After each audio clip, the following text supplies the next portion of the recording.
Margot Katchenko, bien, bonjour. Bonjour, Merci beaucoup d'avoir accepté mon invitation. c'est un plaisir pour moi aussi.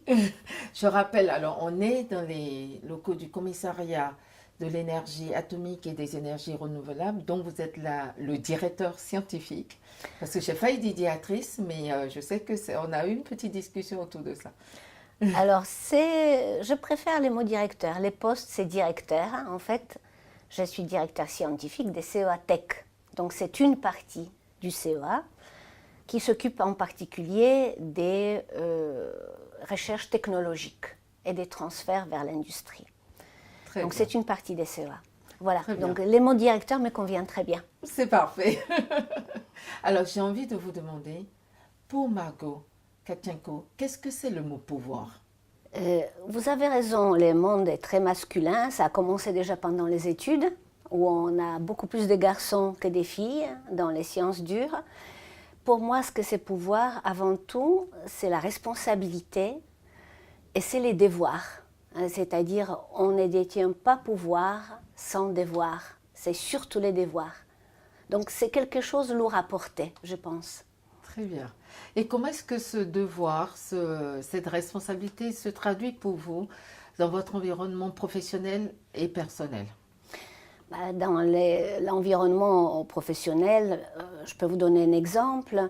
À un moment donné, j'étais responsable d'une unité, d'un département, et évidemment, dans notre monde des recherches technologiques, on travaille pour les industriels, et donc en fait, un chef de département est chef d'une business unit, c'est-à-dire qu'il y a l'obligation de l'équilibre financier, et on est financé très faiblement, à peine 15, moins de 20% de toute façon par notre organisme. Donc les restes, il faut trouver auprès des industriels. Eh bien, si le département n'est pas en équilibre, il disparaît. Eh bien, vous comprenez tout de suite qu'être responsable d'une unité comme ça et penser à devenir de tous les gens qui dépendent de vous, 200, 300 personnes, qui vont être obligés de retrouver autre chose si les départements ne vit pas plus longtemps. Voilà, les devoirs, c'est être à la hauteur pour garantir la continuité des travaux de toutes ces personnes. Très bien. Est-ce que vous diriez qu'il y a une différence dans l'exercice du pouvoir selon si on est un homme ou une femme? Je dirais que non. Parce qu'en fait, ça dépend des caractères. Il y a différentes personnes qui l'exercent différemment. On ne peut pas dire que, par exemple, une femme, elle est trop gentille, donc elle ne peut pas avoir des responsabilités. La gentillesse n'est pas égale à la faiblesse. On peut être gentil et on peut ne pas être faible et donc exercer parfaitement la responsabilité. Donc je pense que, évidemment, parmi les femmes, il y a peut-être ces côtés un tout petit peu plus de gentillesse quand cette fonction est exercée. C'est peut-être juste une question de façon de faire, mais on dit qu'on est souvent émotive, mais... Oui, je pense qu'il y a quand même un petit peu plus, mais je dirais qu'aucun côté est parfait. Je dirais que c'est les équipes qui sont parfaites. Quand on est complémentaire et qu'on a un staff où différentes personnes complètent nos défauts, on arrive à une équipe parfaite. Et je crois beaucoup à une équipe parfaite. Très bien. On entend souvent dire que les femmes qui ont du pouvoir, qui en tout cas qui ont de l'influence dans le domaine tel que vous, qu'elles ont dû sacrifier quelque chose. Est-ce que ça a été votre cas et qu'est-ce que vous en pensez? Certes, on sacrifie et je dirais que je pense que ce que je peux regretter, même si mes enfants me rassurent que ce n'est pas du tout le cas, c'est d'être au moment où ils ont envie de parler, d'être auprès d'eux. C'est ça que je regrette. Donc, je ne sais pas chiffrer, je ne sais pas dire combien, je ne sais pas dire, en tout cas, ils n'ont pas l'air malheureux, mes enfants, mais moi, personnellement, je regrette ça, ne pas être au moment où ils ont envie de me dire quelque chose auprès d'eux. Voilà, donc ça, c'est peut-être un petit regret de ma part. Très bien. Si vous aviez un conseil à donner à une jeune fille qui souhaite faire comme vous, qu'est-ce que vous lui diriez?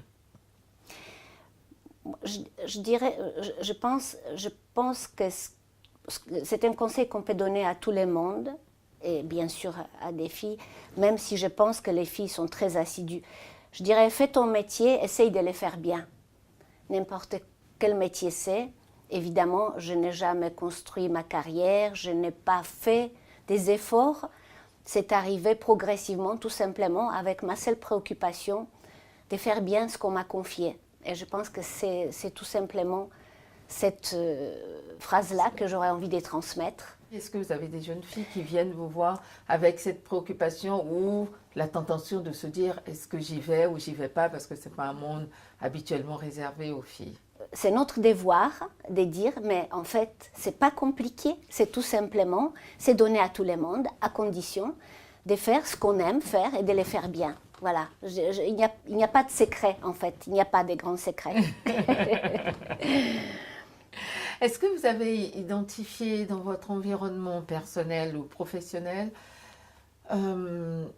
quelque chose, une proposition, une idée qui pourrait justement contribuer à une réelle complémentarité, égalité, parité prenons votre exemple, dans le monde scientifique par exemple ou dans le monde tout court.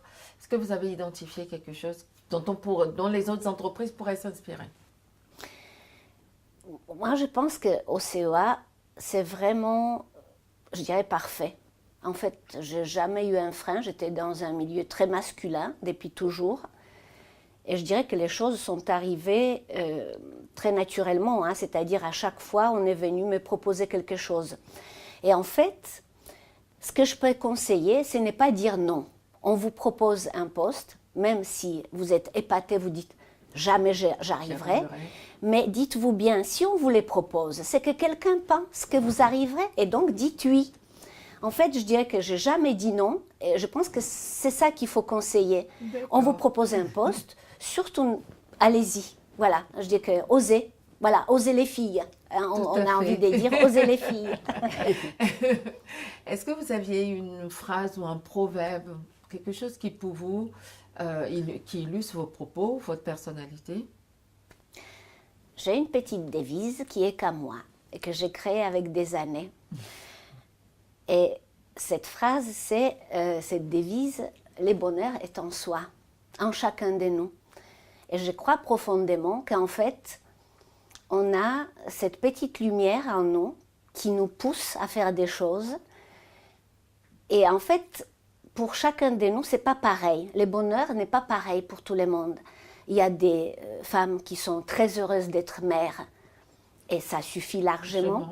Et j'ai envie de dire, surtout n'ayez pas regret parce que vous faites un très beau travail. Et il y a des femmes qui sont absolument, comment dirais-je, aspirées par leur activité professionnelle. Elles donnent énormément et je dis que leur activité apporte aussi quelque chose à la société. Donc j'ai envie de dire, eh bien, pour vous, le bonheur, c'est ça. Donc, en chacun de nous, il y a le bonheur et il y a ces moteurs qui nous poussent à agir d'une certaine manière. Le bonheur est en soi. Est en soi.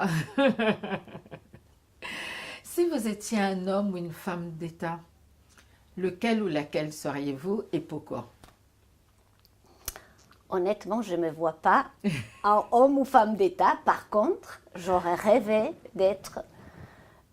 d'avoir la personnalité de Maria Skłodowska-Curie qui est un exemple pour quantité de générations, qui a fait des choses magnifiques, qui a vraiment montré à travers sa ténacité, pugnacité, conviction qu'elle est sur une bonne voie et qui était très en avance sur son temps. Et c'est un exemple merveilleux. C'est une femme qui a eu 2 prix Nobel. C'est exceptionnel. Une femme et 2 prix Nobel dans les domaines différents. On ne voit pas ça toujours.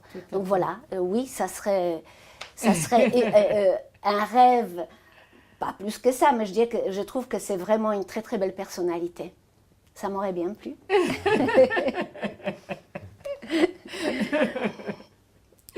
Si vous aviez un jour pour changer le monde, par quoi commenceriez-vous?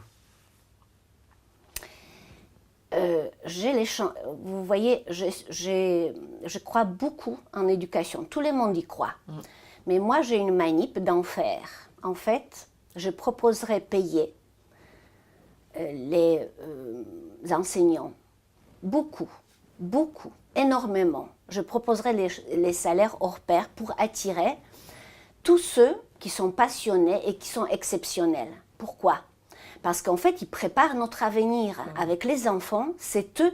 Donc, il faut attirer des personnes qui ont une personnalité exceptionnelle, qui sont passionnées. Par leur métier. Et j'ai un exemple, il y avait une prof de physique dans la classe de ma fille. Tout le monde voulait faire physique quand il y avait cette femme-là. Absolument exceptionnelle. Vous voyez, donc je dis que éducation, c'est la base. Je dis que les enfants à la maison, ils peuvent dire, ah ben, on me répète encore, encore, encore. À l'école, ils sont beaucoup plus ouverts et c'est là qu'ils tirent les exemples. Donc je pense que l'éducation, pour nous, est vraiment un enjeu fondamental. Je suis tout à fait d'accord avec vous. Si vous étiez un animal, lequel seriez-vous?